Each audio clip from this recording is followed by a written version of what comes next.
بسم الله الرحمن الرحيم.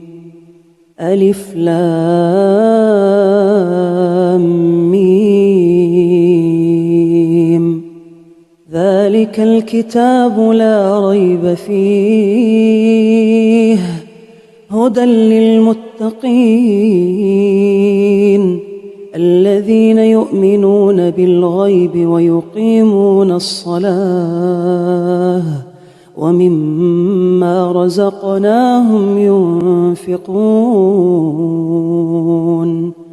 والذين يؤمنون بما أنزل إليك وما أنزل من قبلك وبالآخرة هم يوقنون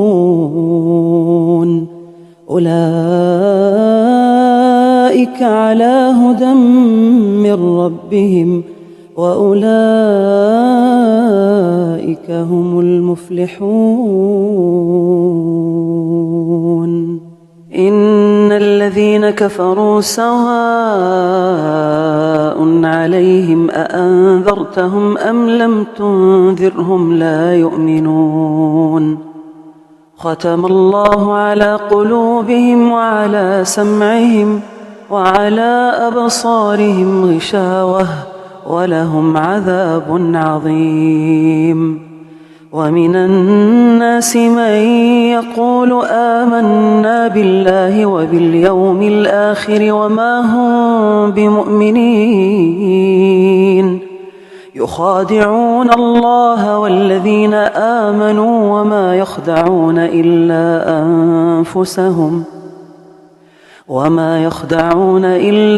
أنفسهم وما يشعرون. في قلوبهم مرض فزادهم الله مرضا ولهم عذاب أليم بما كانوا يكذبون.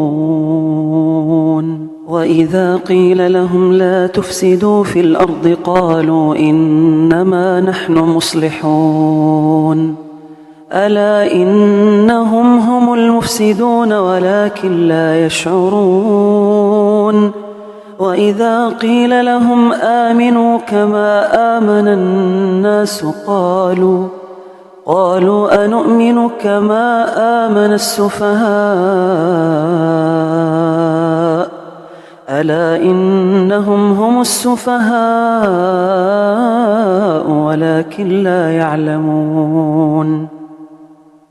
وإذا لقوا الذين آمنوا قالوا آمنا وإذا خلوا إلى شياطينهم قالوا إنا معكم إنما نحن مستهزئون. الله يستهزئ بهم ويمدهم في طغيانهم يعمهون. أولئك الذين اشتروا الضلالة بالهدى فما ربحت تجارتهم وما كانوا مهتدين. مثلهم كمثل الذي استوقد نارا فلما أضاءت ما حوله ذهب الله بنورهم وتركهم في ظلمات لا يبصرون.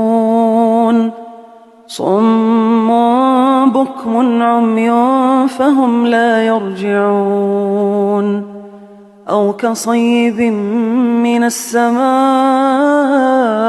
فيه ظلمات ورعد وبرق يجعلون أصابعهم في آذانهم من الصواعق حذر الموت والله محيط بالكافرين.